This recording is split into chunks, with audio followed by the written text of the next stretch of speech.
I'm going to be calling up someone really, really cool who's all about storytelling and media. I am honored to introduce a dynamic force in media policy and storytelling.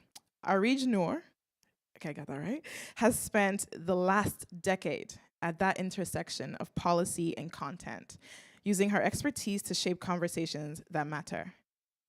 Her energy, her vision, and unshakable belief in what's possible reminds all of us that we're architects of a better world.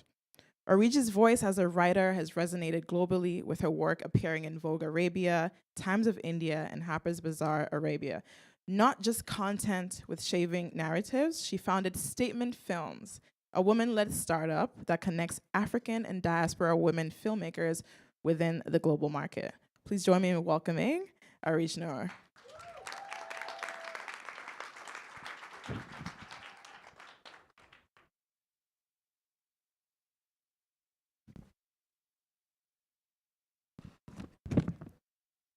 Hi, everyone. It's an honor to be here with you today. As a child, my proud Somali mother, who's here today, used to say to me, "The sky is not the limit. It is the floor you walk on." Imagination was the currency in our household, and it took me far. A stellar education, a solid career in policy and media, and then the culmination of my dreams, founding Statement, a media company that champions film and television created by African and diaspora women. When we launched Statement in 2020, the films of African women were competing at top festivals around the world, and streamers were spending record amounts on international content. Our early stage companies secured partnerships, investment, and support. The world was hungry for African stories. The ingenuity, talent, and creative capital of our filmmakers was undeniable. The skies were open.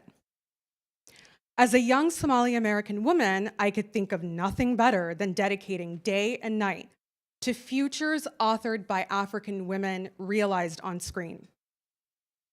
And while the work of building a young entertainment ecosystem in an emerging market was never going to be easy, the last few years have presented headwinds even I could not have imagined.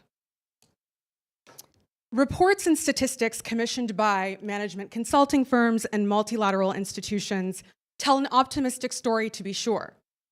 For example, you've probably heard, by the end of the decade, it's estimated that African entertainment and the telco industry will be worth more than $80 billion a year. That's just one of many recent studies rightly validating the business case, but here is my contention. If these projections don't actually motivate the decision makers who control access to capital or unlock what is necessary to build the infrastructure required, then what's the point? The fact is that once the rise of African film and TV narrative lost its novelty status, what we were left with was a lack of imagination, excessive risk assessments, institutional gatekeeping, persistent unconscious bias, because after all, we're talking about Africa. It's true that globally the entertainment industry has experienced a downturn recently, but what else might be going on? For years, my work has lived at the intersection of African entertainment and American financing, studios, and investors. And the uncomfortable truth that has asserted itself repeatedly along the way is that the US investor mindset toward Africa is still mired in charity and aid-based thinking. How many of these investors still picture Africa, perhaps unconsciously, through the lens of a 1980s relief commercial, focusing on images of starving babies? This is a no judgment zone, but some people need to sit with that.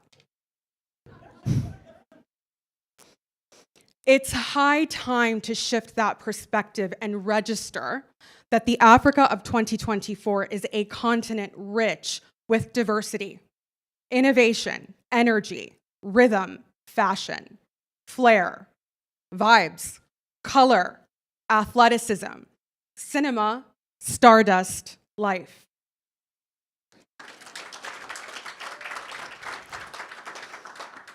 So how do we hand in hand usher in a new era of engagement?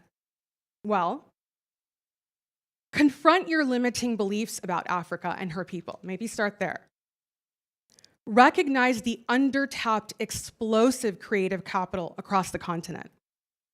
Embrace the economic and cultural power of the African diaspora. Engage diaspora members in your organization as invaluable partners in this mission. Commit to building talent, pipelines, and cultivate the patience necessary to transform raw creativity into market-ready projects. Adopt a long-term strategic investment approach instead of fleeing at the first sign of difficulty. I won't name names. Acknowledge the challenges ahead. Mitigating risk requires adapting Western corporate thinking to align with locally informed models. To close, I'd like to tell you about my North Star, the embodiment of why I do this work. She's an exceptional director with whom I've had the privilege to work for the last few years. A consummate artist, she enhances the beauty of everything she touches. Despite the number of no's, the broken promises, and the heartbreak, she persists. She persists. We persist. I invite you to come paint the sky with us. Thank you.